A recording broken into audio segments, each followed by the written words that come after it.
Lump sat alone in a boggy marsh, totally motionless except for her heart.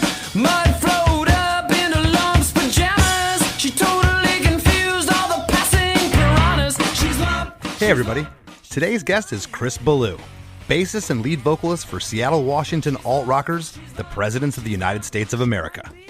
Together we dissect the smash hit single Lump, taken from their 1995 self-titled debut album. And man, what an interesting and quirky song this is. Chris mentioned that he doesn't really remember writing it, except for bits and pieces, and initially, he and the band considered it just another song in the bunch. The complexity and ambiguity of the lyric of this song, combined with the simple three-chord musical structure, is truly an awesome pairing. Chris credits producer Conrad Uno with keeping the sessions fun and spontaneous, which you can feel in the playfulness of this track. I told Chris that you really know that you've made it when Weird Al does a parody of your song, and he shared a few really amusing stories about that.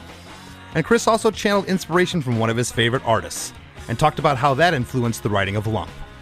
For all this in a 2-string bass guitar, don't you dare go anywhere.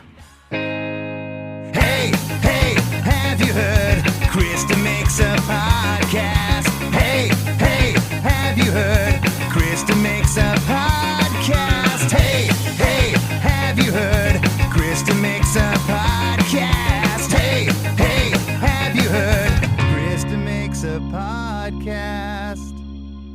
Well, hey Chris, how are you? I am fantastic, Chris. Thank you for having me. Thank you for sitting in. Where are you calling from today? I'm calling from my home studio on Vashon Island, Washington, little island to the west. I always have to look at the map in my mind.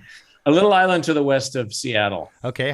Now, how do you get your car over there? By ferry, or how does that work? I drive on the bottom of the Puget Sound. That's amazing. Everybody has specialized cars. Yeah, there's a little 20-minute ferry ride, which is delightful. I call it the cheapest boat I've ever owned because it's $21 or whatever to get out on the water. So that's how I look at it. Gotcha. Well, I see you're in your home studio there. I see all your guitars behind you and a studio speaker. So very, very cool. Well, I want to let you know that the song we're going to be talking about today, Lump, it was released the day Jerry Garcia died. I don't know if you know that. August 8th, 1995. You just blew my mind. I had no idea that there was an intersect. My son will be interested to hear that. He's a big Grateful Dead fan, so I'll have to bum him out with that news. And why do I know that Jerry Garcia died that day? NoFX has a song called August 8th is a Beautiful Day in regards to Jerry Garcia passing. Got waking up from a real bad dream. Suddenly everything is okay. The storm is past, the sun is shining. Yeah, August 8th is a beautiful day. What's going on? But I also know that I was in a Steak and Shake in Gainesville, Florida, eating lunch when I found out that he died. So on August 8th, 95, I was in Steak and Shake, and Lump premiered that day as a single.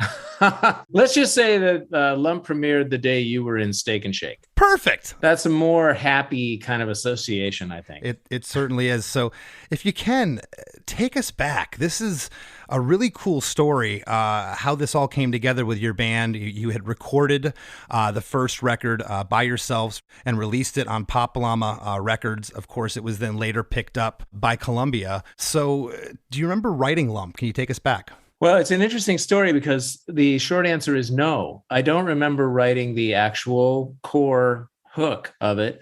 So back in the day, I was a cassette 4-tracker, and I had a little tiny, micro cassette recorder that I had with me all the time. And I was, as I am today, constantly recording little fragments. I'll pick up a guitar, play something. Ooh, that's groovy. Record it, forget it, whatever.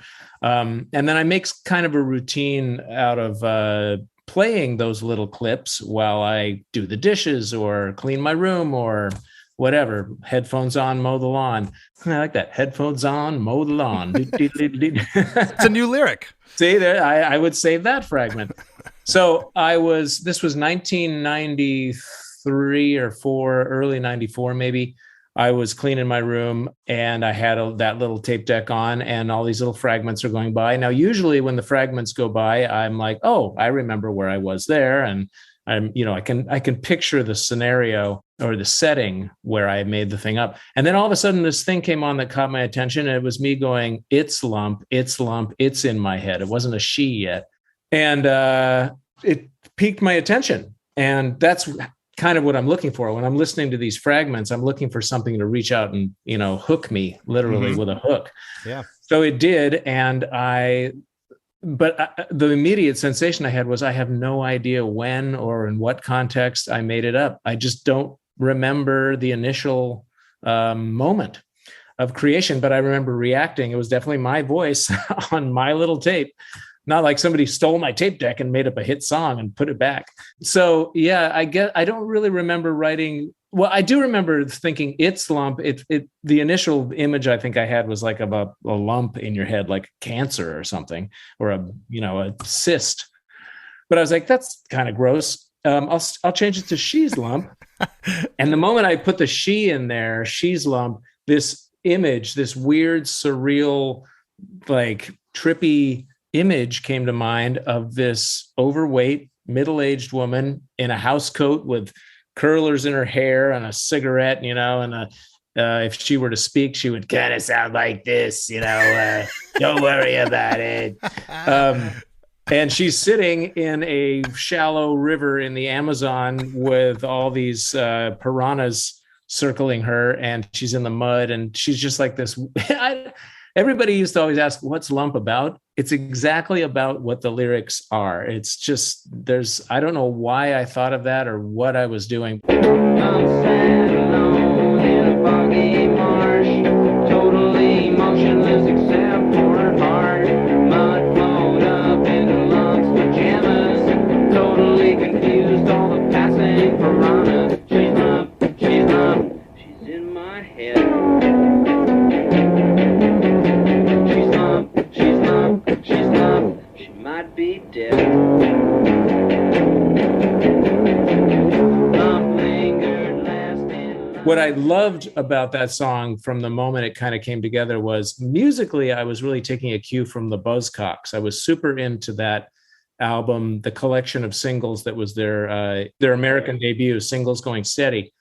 And they had, I can't remember which song it was, but there was a song on there that just starts as if it's already been going for 5 minutes or whatever. It's just like, When you kiss it, does the lipstick on my face? When you miss me, in your dreams, and then all I have my face. and that was the idea with lump. It just went like, lump sat alone in a bug, just kind of needle down, hit the ground running. So I had the Buzzcocks in my mind musically, and I had this bizarre, surreal image, and smashing the two together like Salvador Dali type, or John Waters meets Salvador Dali weirdness smashed in with this Buzzcocks pop thing was this exciting chemistry. And still to this day, it is one of my proudest moments. I mean, this song, Lump, I was never, ever bored for 1 second performing it. Of all the songs we played thousands of times, every time we played this song, it was as if I was looking down at the set list and it was one of those new songs that I couldn't wait to play. That is so cool. I haven't had anybody say that on the show, and being in the band myself all these years, I can relate to that. There's certain songs, and of course, you launch into this too, and the audience goes completely, bananas for it. So that helps too. That does help. Yeah. And so it's just one of those songs I never got sick of. In fact, I still, even though the band is no more and I'm just, on my own now, I still grab a guitar and play it every once in a while because it's so fun. I can have my own little president's reunion with nobody knowing. Yeah. Well, let me tell you, every decade has its thing, but the 90s and, the 90s had the tag alternative to it, and alternative gave you credence to be weird. And I think your band was at the perfect right time, middle 90s, and this song just embodies that era. Yeah, it really does. It really does. It's a very weird sounding record. The whole record is just so bizarre sounding. I can't believe it got anywhere, in the mainstream. It's amazing. Can we talk a little bit before we get into the song about your instrument that you refer to as the bassitar, which is essentially a guitar that you've converted into a bass? Can you talk a little bit? I see it behind you there. Here it is. This is the actual guitar that I played on Lump on the record. That is so cool. It's still in play. And for those of you that can't see, it's a weird old Japanese guitar. I learned later it's a Kawai, It's got a mirrorized pick guard, so we can get a little feedback loop going in there in the video. Okay. And yeah, it's Mark Sandman is the guy that showed me the 2-string thing. In fact, that guitar right there, although it's set up as a 6-string behind me, this red and white weird, what Mark called the squashed star, is the original 2-string that he handed me in his studio. And I went, whoa, that feels good. A year before he died, he mailed it to me with no warning or explanation, except a little note inside that said, "You are in charge of this now." So that's the guitar that I learned on. And then this one I got in Boston for $75 at a thrift store. And that ended up being the one I played on that whole record. So that is so wild. And thank you for sharing that. Because when we get into the song, it's hard to discern what is actual guitars or that instrument. And I'm trying to figure it out. And when we get into the song, we'll go over that. But when I read about that, I was like, wow, that is so different and so neat. It kind of reminds me a little bit of the guitarist from Local H, who there was no bass player in that band, and he would like run separate signals, like low end, high end, and he had a whole crazy setup. And you're the only other person that's really kind of done that I've come across. It's really, really cool. Yeah, well, splitting and going into 2 amps like that is a really cool idea. There was a band we toured with called In the Whale that did that. It was 2 guys, and they split it, and they had a bass amp and a guitar amp.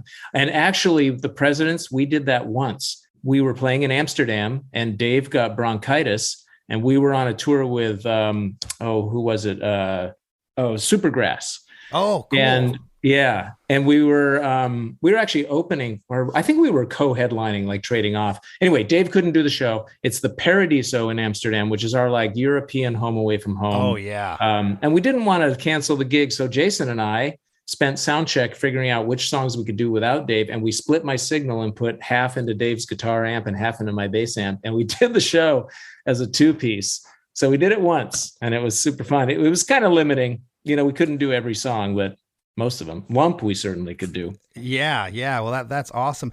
Let's talk a little bit, before we jump into the song, a little bit of recording the record on your own. You self-financed on Pop Llama Records. Conrad Uno produced the record along with you guys, and you do this thing. And at what point did Columbia come knocking?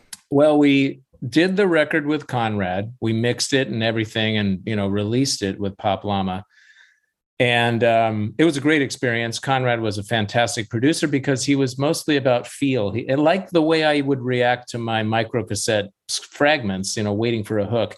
He was that kind of, entity in the studio where we knew if we got him smiling, he's a very cool guy, very like mellow, older dude with a beard and white, salt and pepper beard. And if we got him to react, we're like, oh, look, Conrad's moving. That means something's happening, So it was kind of great to have his sort of quality filter in there. That is awesome. I ran that by my drummer this morning, not to interrupt you, because we were talking about doing this episode, and he knows Conrad, and Conrad has went on to produce a bunch of my friends' bands, the Groovy Ghoulies, the Ergs. So small world, but he kind of echoed some of the things you were saying. He's kind of a quirky guy, kind of quiet. Yeah, he's a mellow. I love his energy. It's just really centered, and at the time we were so whack-tastical and bouncing all over the place. Having somebody like that in the middle of our sort of, wacky thunderstorm was cool. So we did the record, and then we played a show up at a college north of Seattle in Bellingham, and the radio station, the college radio station, they were on air over the speakers in between bands at this venue. And their music was popping along. And then one of our songs came on, and it was like really dull and kind of quiet. And we all looked at each other like, ooh, we gotta remix this record. So when we had that in our minds already, that it needed a little help, when we signed with Columbia, which is a whole other story, crazy, like we played one gig that, unbeknownst to me, was full of A&R people, because we had kind of generated a little heat or whatever. Plus Seattle, everyone was looking at Seattle for the next thing. Sure, yeah. So it was like the most fertile ground we could have grown up in. And so the next day we had 7 major label offers, and we had to swim through all that. And we narrowed it down to Madonna's label and Columbia, and we ended up with Columbia. That's a whole story. But Yeah, the first thing we said is we really want to like remix this thing and remaster some songs. And I think 4 of the tracks or 5 maybe had been recorded with Barrett Jones at the Laundry Room, who later became Dave Grohl's partner in the Foo Fighters' first record. And Who remixed the record for Columbia? well, let's see, it was kind of all over the place. We remixed some songs at Robert Lang's studio, which Dave Grohl describes eloquently in his latest book, which I listened to with my wife as we drove around. It's a bizarre studio in the center of a hillside, covered, like interior spaces are all covered with marble, and it's very reverberant and just like paths through muddy tunnels, and it's very weird. So we remixed a bunch of stuff there, and I actually added a 4-string bass to Lump because we thought Lump would be a single, and the producer David Kahn was this guy helping us remix it. And he was like, let's try a bass on that. And that part in the middle of the album version, the Columbia version, where I think it's the 3rd verse after the solo part, there's a little bass figure that goes kind of walks down.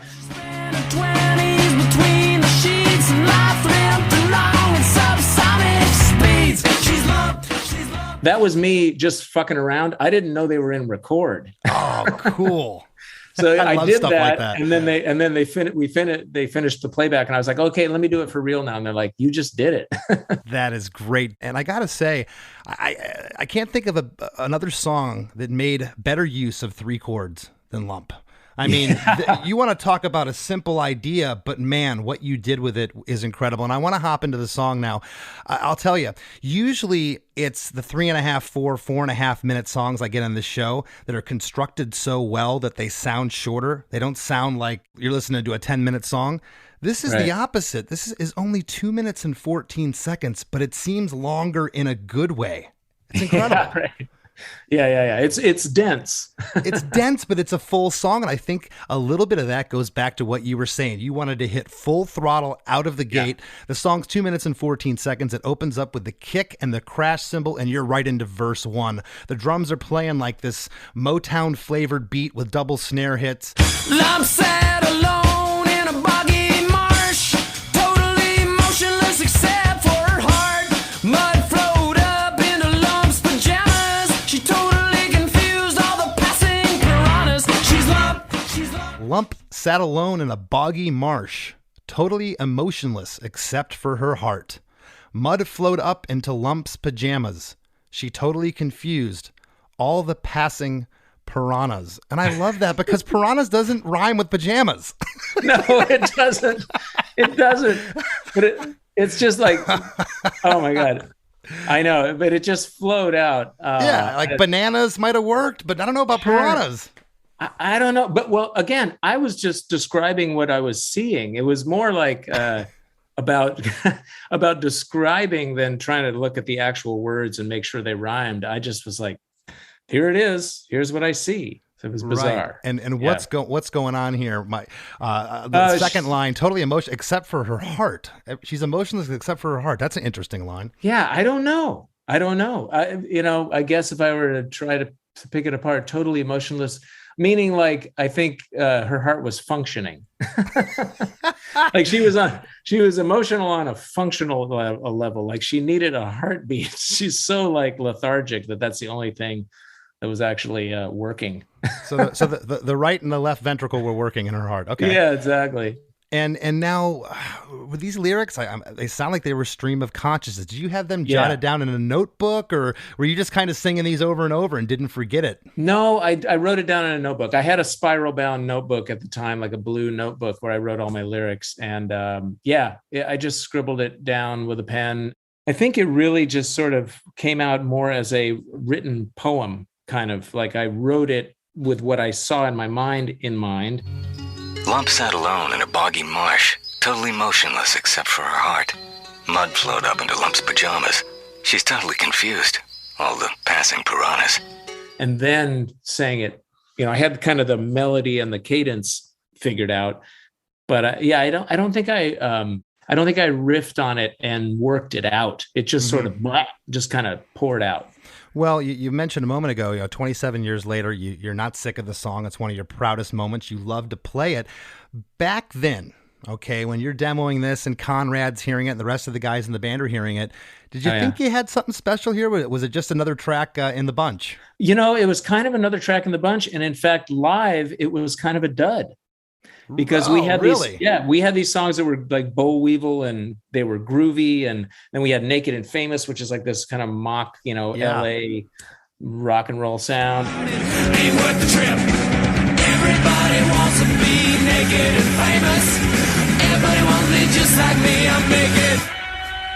Everybody wants to be naked and famous. Everybody wants to be just like me, I'm naked. And other songs that sounded like Kiss to me anyway. Like a lot of the President's early days was me writing like, here's my Steve Miller song, here's my Buzzcock song, here's my Kiss song, here's my AC/DC song. And so it was just one of those songs in the set. And yeah, like when we first played it live, amid all the other songs, it just sort of felt elemental and kind of not groovy or special. And so, yeah, by the time we got to remixing the record, it had been decided it would be a single and we'd make a video for it and all that. And I think, the fact that there was a video for it and it was the sort of intro of the band to the world elevated it out of sort of ordinariness. I'm assuming neither Conrad nor the band had ever said to you, what does this mean? Because again, that question might have gotten asked in the 70s or 80s with an obscure lyric, but it was the 90s. Kind of anything went. Was everyone cool with it, or did they question the lyrical content here?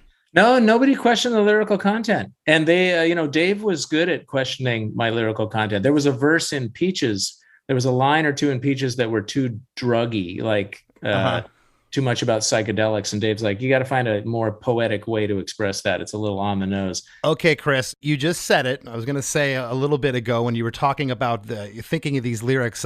Was this written sober or under the influence of anything that you recall? Sober. Yeah. Which sometimes the craziest stuff is written sober, right? Well, wait a minute. I don't remember writing the core original chorus riff. So maybe that was written drunk. I never thought of that. I like how you're pleading the fifth, and that is allowed here on Chris DeMakes a Podcast. Okay. I got to tell you, not counting songs that start with the chorus, Chris, not counting songs that start with the chorus, we're almost 2 years into this podcast, weekly podcast. This is the fastest ever song that gets to the chorus. In 14 seconds, we're already there. 14 seconds. Don't bore us. Get to the chorus. There was no chance to even get bored here. 13 seconds. To the 14-second mark, you're in chorus one. Passing piranhas. She's love, she's in my head. She's love, she might be dead. The lyric is, she's lump, she's in my head. She's lump, she's lump. She might be dead.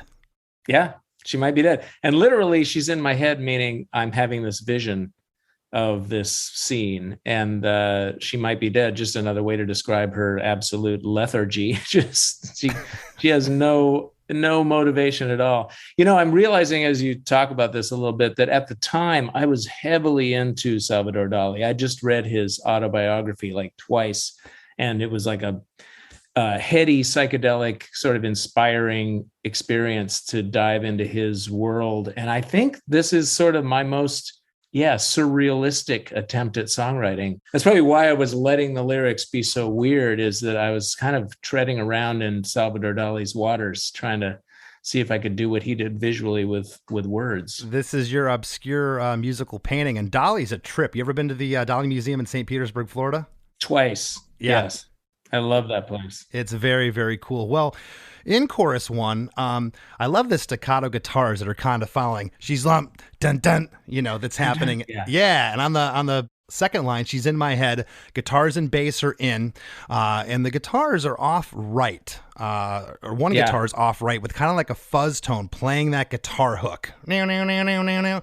Yeah. What's happening in the left? Is that because I hear a bass up the center, but is the left your bass guitar too? I think the left is my 2-string, the Yes. right is Dave's 3-string, and I think the extra bass we added, we put right down the middle, because that's kind of where you went with bass and kick and stuff like that in those days. That's what I thought. I thought the bass guitar was off to the left because it almost sounds like the guitar on the right is mixed louder, but I don't think it is. I think it's just a little fuller because it's a full guitar. Yeah, yeah. And then don't forget about the she's not, that was a little nod to Kurt Cobain. I'll tell you that riff. Hey, wait. Hey, wait, I got a rhythm break. Forever dead to your prices and lies. Hey, wait, I got a rhythm break. Forever dead. Little wink to Nirvana there. Well, it's funny. I watch some live videos. I always go try to watch some live videos of the songs I preview on here, and people sing that guitar hook in the chorus. The audience, Yeah. it's just one of those hooks within the chorus. I love it. It's also one of the things we could do with a 2-string and 3-string guitar. We could, twang and bend and anywhere on the neck, and it worked because there weren't other strings getting in the way. To the country, I'm gonna eat a lot of peaches. Moving to the country, I'm gonna eat a lot of peaches. Hey everybody, go get yourself a peach and get ready for part 2 of our episode with Chris Ballew from the President of the United States of America after a few words from our sponsors. Do you like to laugh, geek out on music, and learn all about that band or artist who had that one song back in the day, but then seemed to fall off the face of the earth? If so, you need to subscribe to One Hit Thunder. Together with an array of interesting and hilarious guests, we do a weekly dive into one-hit wonders like Eiffel 65's Blue, Krayshawn's Gucci Gucci, EMF's Unbelievable, Delamitri's Roll to Me, Los Del Rio's Macarena, Musical Youth's Pass the Dutchie, and even Patrick Swayze's She's Like the Wind. So are you subscribed to One Hit Thunder or what? As Desiree would say, you gotta be. And as K7 would encourage, you gotta come baby come and join in on the fun of the One Hit Thunder podcast. Come, baby, come, baby, baby, come, come. Come, baby, come, baby, baby, come.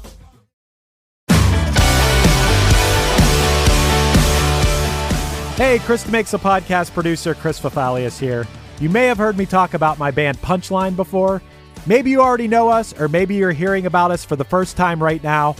It doesn't matter.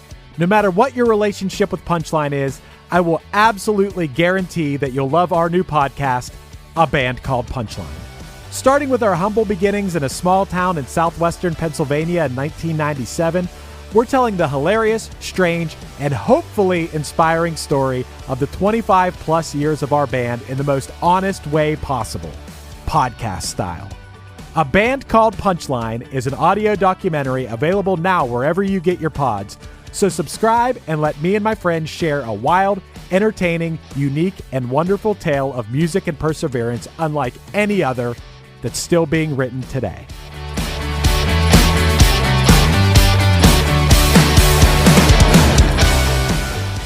Peaches come from a can. They were put there by a man in a factory downtown. And now, back to the show.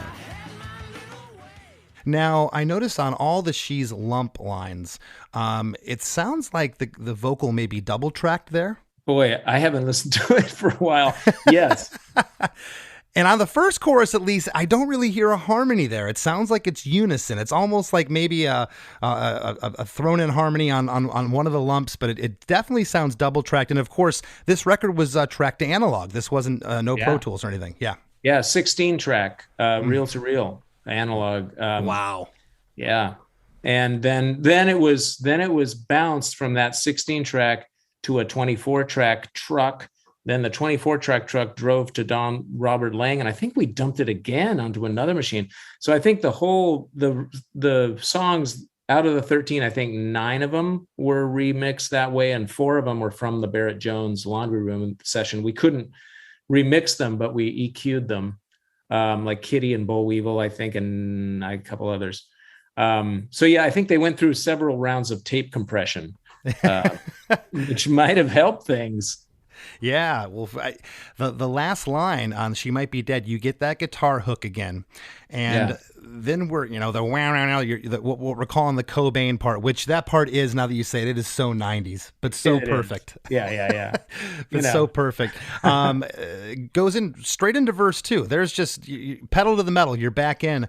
And I love how this song builds. And I always say this to the songs I have on here that were definitely recorded analog. There's nothing that is copied and pasted here. And you can feel that, in this song as it's building. I love verse 2 because you get those killer harmonies in here that is on every lyric in this verse. Love lingered last in line for brains, and the one she got was sort of rotten and insane. Small things so sad that birds could land. Is love fast asleep or rocking out with the band? She's love. Lump lingered last in line for brains, and the one she got was sort of rotten and insane. Small things so sad that birds could land. Is Lump fast asleep or rocking out with the band? Okay. So what's the first line again? Let me do it line by line. Maybe. Okay. Lump lingered last in line for brains. Is that the right lyric? Yeah. Okay. I meant people say when they were handing out brains, they must have skipped you kind of thing. So it's like that. She was lingering last in line for brains. So she got kind of a withered, bad brain. And the one she got, it was kind of rotten and insane because it was the last one that was given out that day. And what's the third line? Third line is small things so sad. Isn't it weird having your lyrics read back to you? Well, I'm used to doing them sequentially, so it's hard for me to go, okay, verse 2, third line. What is that? I have to do it in order. It would be hard for me with my own songs too. I can relate. Small things so sad that birds could land.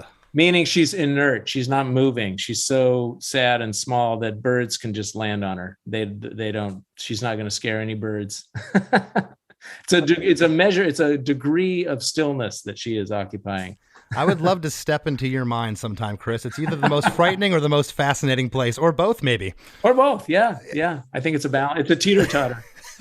The last line is Lump fast asleep or rocking out with the band. And hey, band and land do rhyme here. That's a perfect rhyme scheme. Oh my God, look at that. The idea there was I was seeing her as this inert thing, but who knows, maybe like a stroke or a coma victim, she could be having an interior experience that's she might be rocking out with the band. In her mind, she might be kicking it, whereas when what we see is just a lump of human. Well, before we go any further, I haven't made mention of this yet. I do not want to forget it somehow before we end this episode.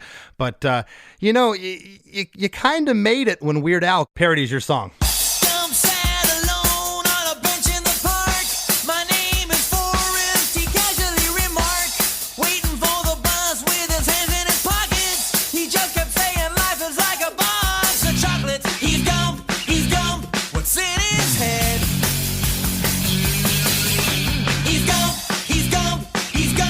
Is he inbred? Yeah, I actually hadn't thought of that yet before just about when I signed on to do this morning. I was like, oh, and we got to talk about Weird Al. Yeah. What was that like when you found out he was going to do your song? That had to be cool. It was amazing. I mean, I grew up basically glued to MTV in the 80s. Me too. I was watching when it came on, and Video Killed the Radio Star was the first video. And I had a good friend who I was playing music with. His family had a projection, like a massive large scale projection TV. So we watched MTV in a theater setting every night. And so Weird Al was part of that landscape, part of that, to me, seemingly unattainable world, along with other people that I would eventually meet and hang out with, like Madonna and Tom Petty and, all these people. So, yeah, when he covered the song, it was a thrill. And he was me in the song, which is an extra crazy thrill. And we got to become friends after that. And so we're still friends to this day. And he's just a stellar human being and a really, really great guy. And just and he killed it with your song. Because, Al, he's pretty darn consistent. He's had a couple of duds. The Red Hot Chili Peppers tune he did, I didn't think was great. But, man, the Gump was awesome. Yeah, it was really, really well done. And the way he kicked high, because I was kicking in the video, and he out kicked me like crazy. His head, foot way over his head. And actually, he tells a story, and this is a weird testament to things I forget, like the core riff of this song on that tape deck. Apparently, and I don't have a memory of this, he debuted that record for me on our tour bus, I think, just me and him. And he played it for me, and he had never debuted a video for the artist he was covering in person before. So I don't remember that, because I was talking to him one day about that era or something. And he's like, oh yeah, you remember we were on your tour bus and I played you the Gump video. And he's like, I was really nervous because I didn't know if you'd like it or, what. And I have no memory of that. You'd think you would remember Weird Al and you alone in a tour bus looking at a video where he plays you for the first time, but I don't remember it. You might have been so enamored by the whole thing that your adrenaline, everything's up, and it's just one of those moments that you blocked out because it was so surreal. Maybe it fried my mind. Yeah, I don't know. It would have fried my mind. It does make me wonder what else I'm forgetting. That's Well, I'll tell you, I love verse 2, not just for the harmonies, which the harmonies are great. I mentioned that before in this verse. I think Dave had a patented way of throwing in some low harmonies, and I think that's what's going on there. Yeah, they're not your typical third harmony that you would hear. It's Right. It's almost got this eerie tone to it. Yeah.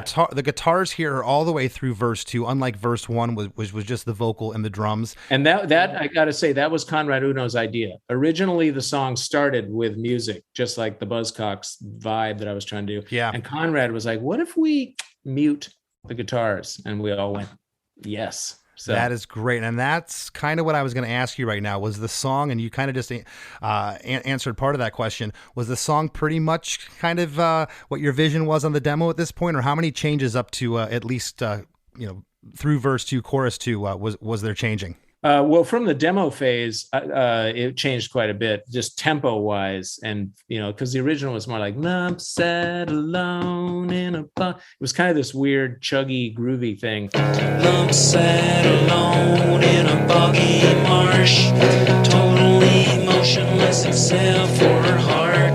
Mud flowed up into Lump's pajamas. She totally confused all the passing piranhas. She's lump, she's in my head.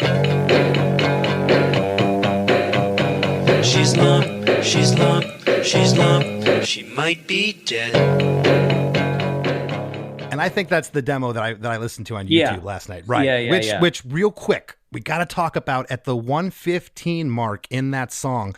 My producer, Chris, thought it sounds like a pitched kazoo there. It's the coolest sound. What is that?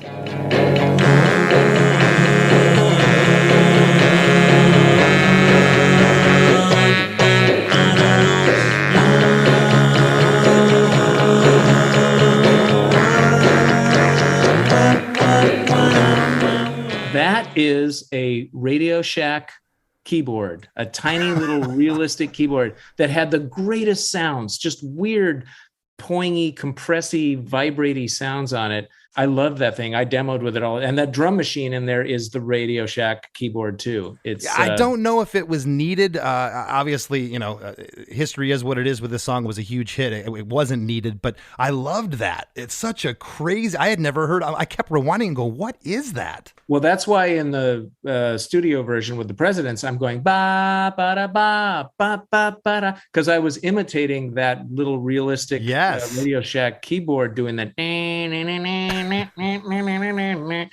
So yeah, I ended up smashing that keyboard live, so it's long gone. Really, out of frustration, or just part of the show, or just to be anti-keyboard. It was a little thing where I think I did a gag where I kind of brought it out, like, I'm going to take a keyboard solo, and there's been keyboards, just like smashed it. And that was the end of that. Well, I'll tell you, chorus 2 hits at the 41-second mark. Most songs don't get to the chorus till about the minute point. So we already got 2 choruses in before a minute. With the band, she's in my head. She's lump, she might be dead. Same lyrics here. Was there any talk with Conrad or yourself in the studio of maybe we should put a little more information here, or was the chorus the same chorus too? No, that never occurred to us. I think it was a case of there's so much weird information in the verses. We need an anchor, like a place people can go where they're like, oh, I know what happens here. I've said that before on the show. When you get very deep lyrics or obscure lyrics where there's a lot of information in the verses and the bridge, you want to pull back on the choruses and let them just be a hit you over the head type thing. And I think that's perfect here. I always think of Free Fallin' by Tom Petty. Like, he didn't come up with another way to say Free Fallin'. He just said Free Fallin' over and over. And that's what makes that song great, because you can immediately grab onto it first listen and be singing along as you drive down the road or whatever. Yeah, you could play it to a stadium of 60,000 people who never heard it, and by the second chorus they're singing it. It's totally so good. The last line here, she might be dead, you give out like a spirited like, oh yeah, and it goes into this 16-bar bridge, and that's where the ba ba ba I wrote down here, ba-na-na-na comes in. And the first 4 bars, there's this cool swirling guitar that's panned off to the right.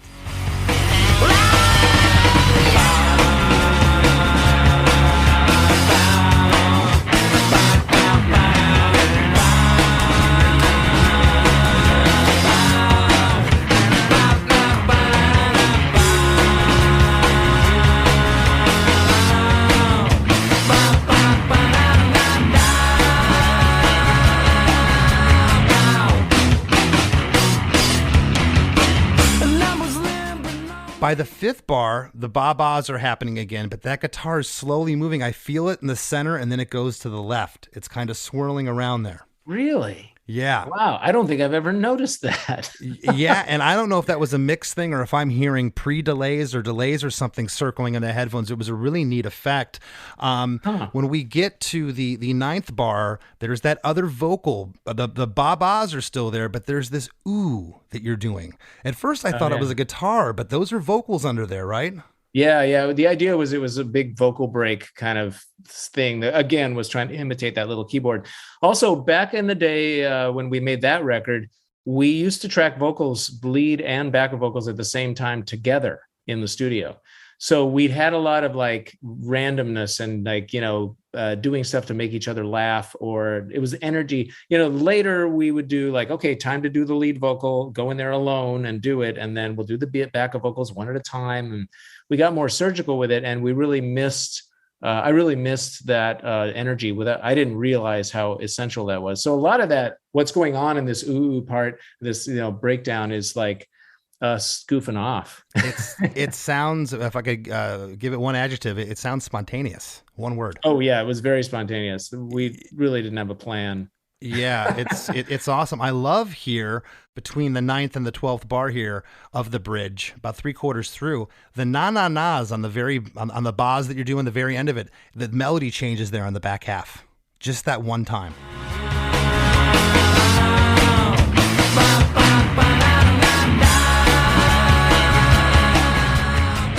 Do you recall things like that? Was that just you kind of riffing in the booth, or was that someone like Conrad pushing the talkback going, hey, maybe change it up on the 3rd time here? No, I think because we were doing it live, we were just changing it up to stay interested or to just throw each other curveballs, so yeah, it was really just intuitive, Yeah, no, it was a lot of gut feeling rather than, at least in that part of that song, definitely kind of like, what makes us smile. Yeah, and it's really interesting. And then at the very end of the bridge, you get a ba-bow, but then you stop singing, and this very cool guitar counter melody happens off to the right, and then the band breaks down by themselves with just this kind of Tom Phil drum breakdown, and then you're into verse 3. And I was limping on me and needed a shove. And slipped on a kiss and tumbled into love. She spent her 20s between the sheets, and life limped along at subsonic speeds. She's loved. Yet another verse where you're getting hit with all this, again, crazy imagery, and I'm gonna read this and have you talk about these. Okay. Lump was limp and lonely and needed a shove. Lump slipped on a kiss and tumbled into love. She spent her 20s between the sheets, and life limped along at subsonic speeds. I love it. So do I. It's awesome. But I mean, sheets and speeds don't really rhyme, but hey, it's better than the first verse. Hey, pajamas, piranhas, sheet, speed. Who's keeping track? I'll tell you something else about this verse that interests me. Where the harmonies are placed. And were these worked out, do you recall? Because again, verse 2, harmonies on everything. Here, on the first line, it was just needed a shove. On the second line, tumbled into love. No harmonies on the third line. And the fourth line, you don't get it on the and, but you get life limped along at subsonic speeds with a harmony. Do you recall how those came into play? I think that was me. And now that I think about it with the harmony, I think maybe it was me with the lead, and then Dave and I went in together and did harmonies on the verses again, like on not the same mic, but in the same room. And so I think there's a kind of a combo of me doing a high harmony and Dave, I'm sure, going low, doing like a low kind of weird harmony was kind of his specialty. Yeah, it's very cool. And the reason I asked is a lot of times I'll have people on here that say, oh, there was harmonies on the whole thing, but when it got mixed, a couple of them got muted because they weren't needed, or it kept it interesting, you know? Yeah, no, we were just self-muting. You were editing yourselves as you went. Yeah. Because it was really about trying to capture our big strength was being a live band, and making records was always a puzzle to us. Like, how do we translate that? And I think in the early days here, we just did that by doing as much as we could live to crack each other up and, you know, make it feel alive. I'd rather do it that way. My band's the same way. We were always a live band. Then it was like, okay, we got to figure out how to record ourselves. I couldn't imagine being the other way, where you get this great sounding record. It's like, okay, now we have to go replicate this. You know, that to me would be a little bit harder. That's what stopped the Beatles from performing. You know, they took the kind of like said they played their last show, and then they made Sgt. Pepper's, and they're like, well, that's the nail in the coffin, because we can't play this live. So of course they could have. Yeah. I mean, they were the Beatles. Get an orchestra. Less than a decade later, Queen and ELO are doing it with backing tapes, but who knew then, you know? Right, exactly. But chorus 3, same lyrics again. Speeds, she's loved, she's in my head. She's loved, she might be dead. On this chorus, harmonies are in the same place. I like on the third line, and you get these, if you really listen closely to chorus 1 and chorus 2, you're hearing these little guitar things in the right and left, but there's a cool guitar slide on the third line here. It happens off in the right. And it adds that push and pull, that realness. Yeah. You know this wasn't copied and pasted. It sounds like a live band. Yeah. Dave wasn't afraid to. Dave was great because he's a very like accomplished, articulate, kind of twangy soloist and rhythm guitarist, but then he's not afraid to just slash and burn randomly, you know, like he's not afraid to just light it all on fire for a minute and kind of abandon his precision for, incendiary moments, which I really liked. The parts are great. And I'll tell you, I love the outro. And again, the song's 2 minutes and 14 seconds. The chorus is never doubled. Was that ever a discussion? We should double the last chorus or no? No, again, it was like, that was part of what we liked about this song, is it was, again, like dense and short and jam-packed. And yeah, it wasn't anywhere near like a groove, like say Feather Plucking or Boll Weevil, things that we would stretch out live and kind of groove on. We're just like, let's just make this as, like a dense pound cake. That's awesome. Well, the outro, we're back to the bridge progression here, essentially, which is so cool to end on the bridge progression. Is this love out of my head? I think so. Is this love out of my head? I think so. Yeah. Woo. Is this love out of my head? I think so. Is this love out of my head? And the lyric here is this lump out of my head? I think so. Is this lump out of my head? I think so. Is this lump out of my head? I think so. Is this lump out of my head? Question mark. You're leaving the listeners with a question. I know, which of course we changed later to, and that's all I have to say about that because that's how Weird Al ended the Gump. And that's all I have to say about that. And that stuck. And we did that for all the years after we did. And that's all I have to say about that. That's great. So that is great. Well, here on the Is This Lump Out of My Head in the outro, it really sounds like double vocals unison there. I can really hear it at the end. yeah. I think that's all us just hard charging toward the finish line. Yeah, and it kind of lifts this last part up. On the second, I think so, you get a yeah with a woo that and the woo. It's a party woo. Which I kept doing too. That yeah and woo became solidified. Yeah, woo. I did it live every time. It's a rare case of like an impromptu enthusiasm becoming like part of the song. I think it has to be there. Again, we're talking about those little hooks, you know, Yeah, that guitar thing in the chorus. If it wasn't there, it wouldn't be the same song, you know? Yeah. On the third, I think so, the melody slightly changes on Think So. Is the slum out of my head? I think so. Just a slight change there on the melody from the other times, and it's really, really cool. Oh yeah. Again, just being in the moment, being goofy, and really like being goofy for each other, not being goofy in a vacuum. Well, you know, adding to what you're calling dense and just no fat on this song at all. On the last, Is This Lump Out of My Head, the band goes dun dun dun. And it's over. There's no ringing out guitars, no cymbals decaying. It's just done. Yeah, sometimes, you know, like especially lately, for some reason, I have a pet peeve a little bit about lingering tails on songs. Like, just okay, just be done. You know, like I don't need like 34 seconds of a bubbling synthesizer and a guitar feedback. Either do I, Chris. I'll give you that. Yeah. So, what was it like hearing the mixes back, getting, you know, and this was still on Pop Llama at this point. You're hearing the mixes back for Peaches and Lump. Where did Lump sit at that point? It was pretty much decided it would be a single, close to, like I think Peaches and Lump definitely stood out as the first two singles. I don't recall really the selection thought process or who was involved in that. I think at some point, once we got with Columbia and decided to remix the record, that some of their brain power was applied to which would be the single, and we were willing to just be like, yeah, whatever. I mean, any of them, we'll do any of them. Right. Then of course radio picked up. MTV was jamming this every hour on the hour. What was that like, Chris?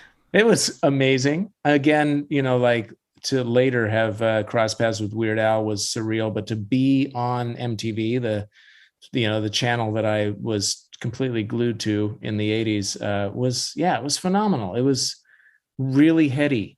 But it also was kind of disorienting in a disturbing way, because I immediately, while I had this feeling of like validation and acceptance and this rush and thrill of reaching so many people, I simultaneously had this disorienting feeling of instability. Like immediately after the rush, you go, oh my God, I've got to do this again. And I've got to do it again. It was almost like metaphorically, I was led into a special room that I always wanted to get into. And the moment I got into that room, I went, oh, I'm in the room. And then I noticed there's a door and there's another room inside that room. And then I knew that door led to another room with another room inside that room and another room inside that room. And the rooms metaphorically are proving yourself. Like it was going to be this long slog of proving and maintaining this stature of relevance. And I just didn't want it. I thought immediately, this is going to crush my creativity. It's going to crush my life. It's going to take me away from the people I love and my family. And, I actually, as I remember it, pitched the band on breaking up. Let's pull a Sex Pistols. Let's just freeze ourselves in this perfect state and move on. Because to me, the Presidents were like another in a series of weird band experiments that I was doing. It was just another one. And it happened to be at the right place at the right time, culturally and sonically and all that. But I was perfectly happy to just like move on and keep experimenting. Anyway, it goes a lot deeper than that. That's a whole story, but that's what it was like. It was like thrilling and and terrifying. Yeah, and thank you for sharing that. It's a very honest human assessment with your feelings. That's really cool. And I got to tell you, Chris, what a song, man. Congratulations. It's so good. It's such Thank a you. good song. Thank you. I'm, like I said, I think I'm the most proud of it because it had that duality of being viscerally appealing and totally abstract and confusing. Yeah. That chemistry was so elusive. That's another reason I got spooked out about continuing, because the chemistry that allowed me to kind of make those songs was so specific to where I was in my life at that time. I'm a happy-go-lucky guy. I was having some dark times before that, and I moved back to Seattle from the East Coast, and the mixture of kind of darkness and lightness made The President's work, because we weren't just goofy. I mean, we had like some pathos in there, some actual shit going on, but the goofy foot was the foot we put forward, because I always felt like you need to open the door for people and invite them in, and then you can maybe kind of, get them with a riff heavy hammer, and then you can soothe them with some subtle velvet. Yeah. I don't know. Maybe that's a lyric. I think you've come across maybe a half album's worth of lyrics here in this episode. That's great. Well, hey man, this was a lot of fun. And if you'd like to leave the listeners of what you have going on, I know that you just released your second solo record, Soul Unfolded, in January of 2022. Tell us a little bit about that. Well, it's kind of the opposite of The President's in a lot of ways. It's very much, a recording project. I'm not doing it live or anything. It's groovy, fuzzy, repetitive, psychedelic, inspired by bands like Loop, Spacemen 3, Moon Duo, Wooden Ships, kind of like a psychedelic, repetitive, funky stew. Lyrically, it's all about consciousness and existence and quantum physics and space and all that stuff. And it's really fun. And I'm just doing it I'm really kind of considering myself retired now, and I'm just doing it as a hobby. I tell myself every day, nobody cares. I'm just making chairs. Well, I care, Chris, and thank you for being on the podcast. It means a lot. Okay, cool. Thanks for having me. I really appreciate it.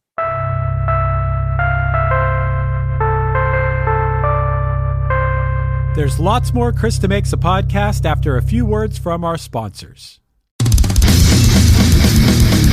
Ready for a head-bangingly good time? Dive into the world of heavy metal with the Brutally Delicious Podcast. Here, we don't just talk music. We welcome you into our heavy metal family. Join us for candid chats with legends and rising stars. We go beyond the typical interviews, exploring raw emotions and the life-altering impact of heavy metal. So whether you're a diehard metalhead or just curious, join our family and let the headbanging begin with the Brutally Delicious Podcast.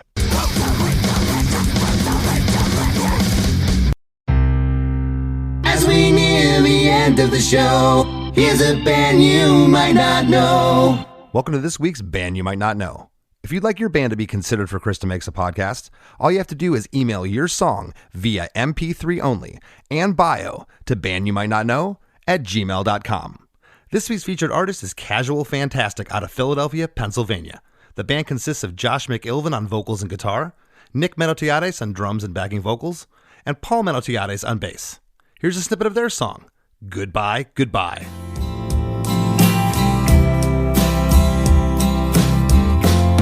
Change your ways.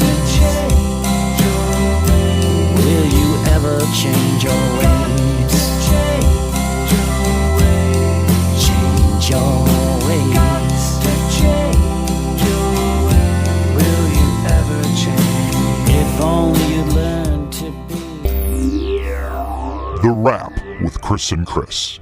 Chris, I think it's pretty safe to say that is going to be a lot of people's favorite episode ever of Chris DeMakes a Podcast. I would tend to agree, man. Chris was awesome. I thought he was really funny, really nice, and it's really inspiring to me that an artist, a band, could have such an absolute blast making a song, and then that song can become a hit song. And Chris, my question to you is, could that still happen now, or could that only happen in the mid-90s?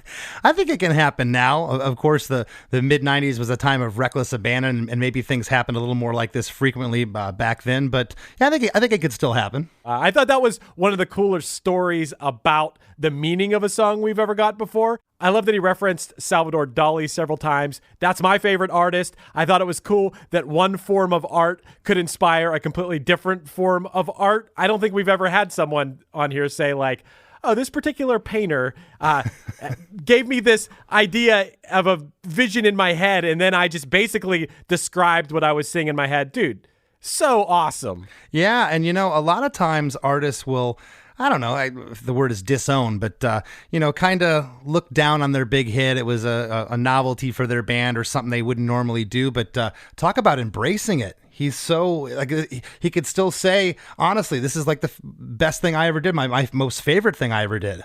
I mean, it probably helps that the song is awesome. And you and I both talked to each other about this.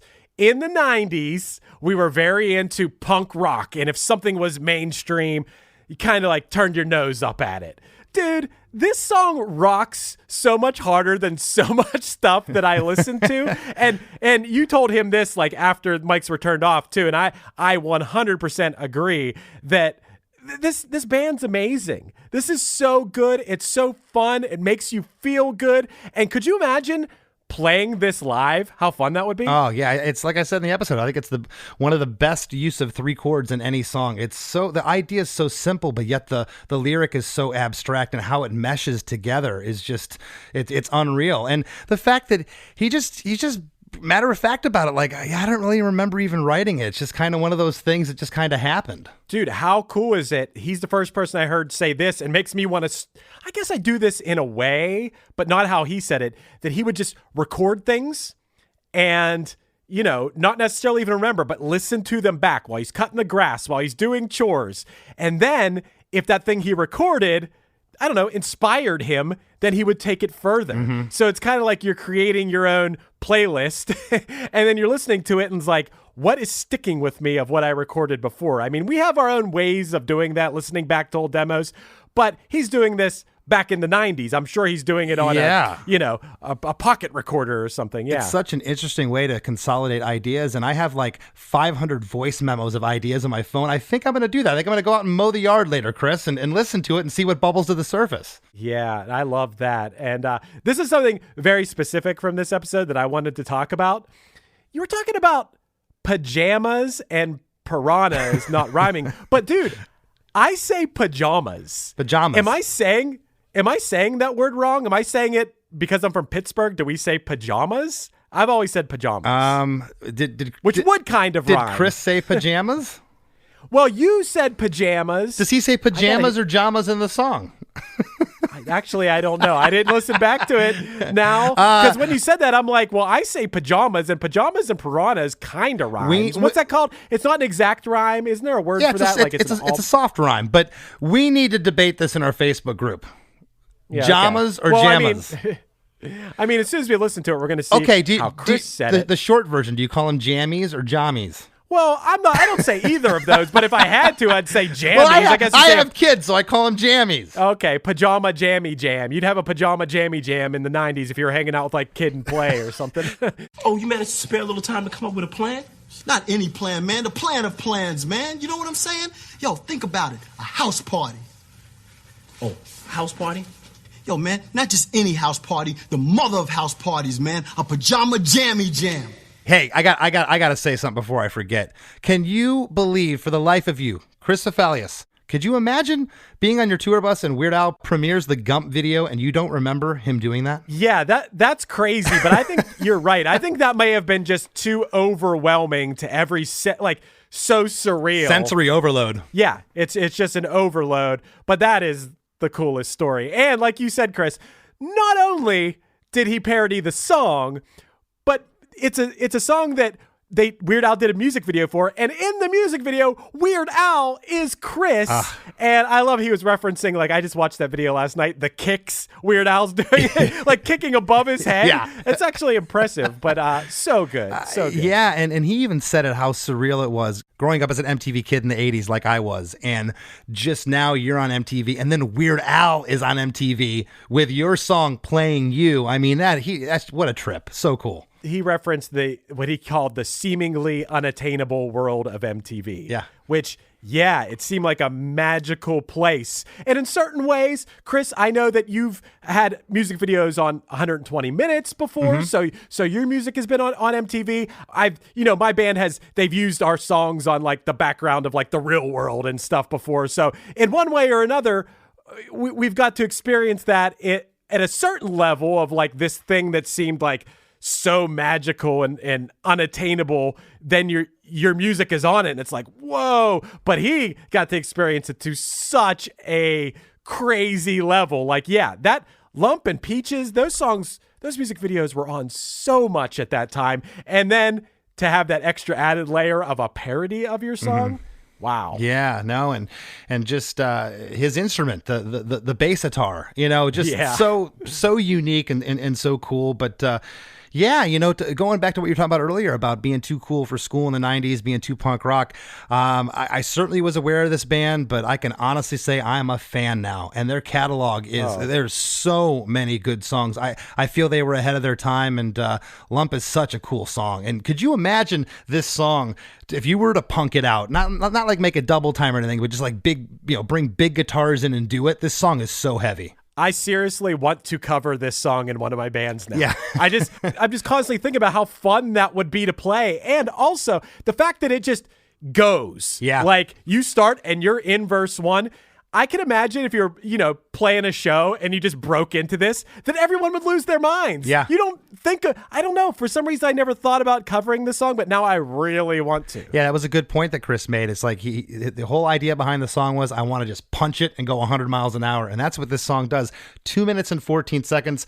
And, I'm keeping track here, Chris. I don't know if we're going to find a song, if it doesn't start with the chorus, it's going to get to a chorus faster than Lump. Dude, that was so funny. He laughed when you said that. He laughed when you told him the song was released on the day that Jerry Garcia died. Good research on that, man. No, I didn't have to research. I'll always remember August 8th for the No Effects song about Jerry Garcia. And I saw that day. I was like, that's really interesting. The single was released on Jerry Garcia's death anniversary. So, but man, and he also talked about that keyboard from Radio Shack that I thought was really cool in the demo, because I could not figure out for the life. I even called you last time. Go, what is this? My guess was a pitched down kazoo. That's what I said. I told him, yeah. Yeah, and I wouldn't have been surprised if that's what it was. This band is so unique and original, and they'd be, the last band on earth to turn their noses up at doing something like that on a song, I think. You guys didn't even get into, Chris has put out 19 albums for toddlers with a project called Casper Baby Pants, which you got to go check it out. Just search it on YouTube. You're going to see all these animated videos for kids that have millions of views, and rightfully so, because I don't know, I don't have kids, Chris, but you do. Well, I listened to the Casper Baby Pants songs, and they're great. Yeah, and talk about a lot of content. 19 albums, full lengths he put out with that project. So this guy is prolific, and what an awesome attitude he has. That's the one thing I took away from this episode. He was just so cheerful to be talking about his band still, and so appreciative, and that was very refreshing. Man, yeah, that was great. I had a lot of fun. I hope if you had a lot of fun listening, that you'll go leave us a 5-star review wherever you listen to the podcast. Bang! That was good, Chris. Well, I mean, I'm just being honest here. If you have fun, we're going to keep trying to bring the fun episodes, the emotional episodes, the interesting episodes, the informative episodes. We're going to do whatever you can. I know everyone who listens has like a laundry list of 100 guests they want us to get. Well, you know how we're going to get them is if more people know about the show, and that's an easy way that you can help us spread the word, is to leave us a review wherever. And even more importantly, you can send a friend a text message and say like, hey, check out this episode of this podcast. I think you'll like it. That is That is grassroots right there. That'd be very helpful. And if you haven't already, join our Facebook group, the Chris DeMakes a Podcast Facebook group. We'd love to have you in there and be a part of it. And please give me a follow on Instagram at @LessThanChrisD. Want to thank this week's guest, Chris Ballew from the Presidents of the United States of America, for sitting in with us. And we'll see you next week. Hey, Chris Ballew here. You know, the producer of the podcast that you're listening to right now. Did you know that I also host a music podcast? It's called One Hit Thunder, and it's a weekly show all about one-hit wonders. We have great guests, and we discuss one hit wonder artist each week. Some of the songs are great, some of them are terrible, but either way, the show is always pretty freaking good. I know, I'm biased because I host it, but seriously, go subscribe to One Hit Thunder right now. I promise you'll like it. Ready for a head-bangingly good time? Dive into the world of heavy metal with the Brutally Delicious podcast. Here, we don't just talk music. We welcome you into our heavy metal family. Join us for candid chats with legends and rising stars. We go beyond the typical interviews, exploring raw emotions and the life-altering impact of heavy metal. So whether you're a diehard metalhead or just curious, join our family and let the headbanging begin with the Brutally Delicious podcast.